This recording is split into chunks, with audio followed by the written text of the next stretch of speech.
محبت ادب و احترام کے ساتھ حضور سید عالم صلی اللہ تعالی علیہ وسلم کے مقدس بارگاہ میں غلامی کا ثبوت دیتے ہوئے درود پاک کا ہدیہ پیش کریں۔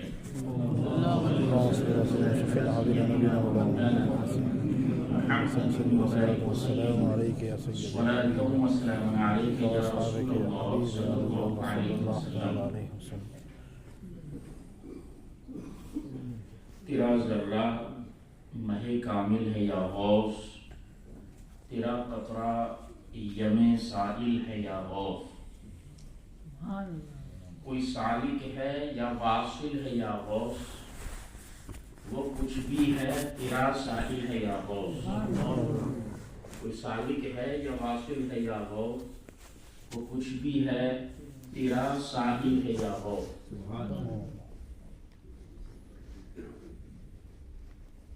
آپ کو سبحان اللہ کوئی زور سے کہا ہے، لیکن مجھے آپ نے جتنا زور سے کہا ہے اس سے زیادہ یقین یہ ہے کہ آپ کبھی شعر کو سمجھے نہیں ہیں، لیکن جب آپ اس کو سمجھ لیں گے تو پھر آپ عش کریں گے کہ اس شعر میں کیا ہے، سمجھا دو۔ حضرت سیدنا مجدد الفسانی شیخ احمد سرہندی رحمۃ اللہ تعالی علیہ بڑے عظیم درجے کے مجدد گزرے ہیں اعلیٰ حضرت سے پہلے، اور اکبر بادشاہ کا نام تو آپ نے سنا ہوگا۔ اس نے جب دین الہی ایجاد کیا تھا، جس کا کلمہ اس نے بنایا تھا لا الہ الا اللہ اکبر خلیفۃ اللہ، استغفر اللہ، تو اس دین الہی کے خلاف جس نے علم جہاد بلند کیا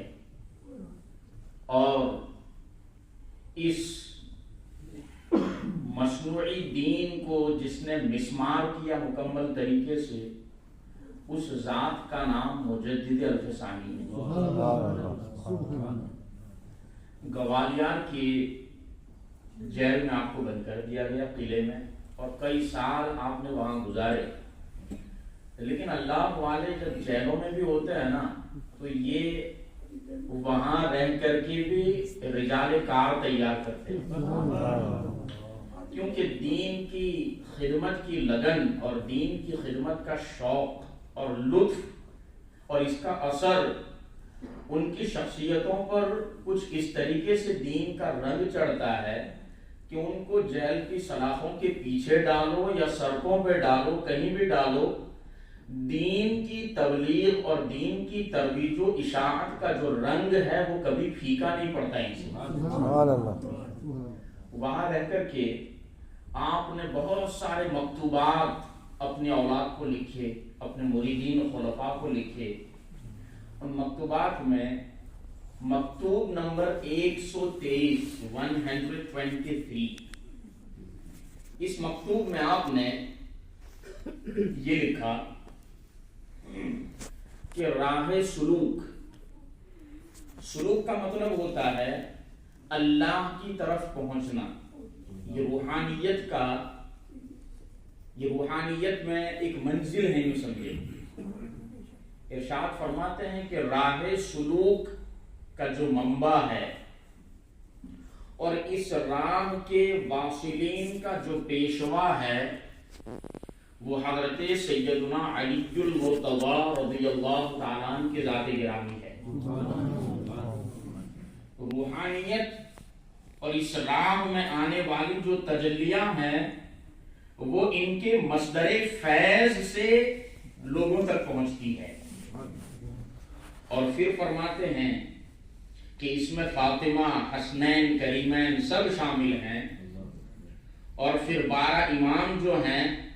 ان تک یہ روحانیت کے درجات اور یہ راہ سلوک ان سے ہوتی ہوئی جس کی بارگاہ میں پہنچی اور جس کے مشکات پاک میں منتقل ہوئی، وہ ذات گرامی حضرت سیدنا شیخ عبد القادر جیلانی کی ذات گرامی ہے۔ اور ان کو ایسا مصدر فیض اس راہ میں بنا دیا گیا کہ اب امام مہدی کے آنے تک اس راہ میں جس کو جو ملے گا وہ اسی مصدر سے ملے گا. اسی لیے سرکار مقدار کو ارشاد کرنا چاہیے کہ افلت شموس الاولین وشمسنا ابدا على افق العلا لا تغرب. پہلوں کے سورج جو ہے وہ چمکی اور چمک کر ڈوب گئے. یعنی منصب قطبیت کبریٰ جو ہے وہ ان کو دیا گیا but it was for limited time.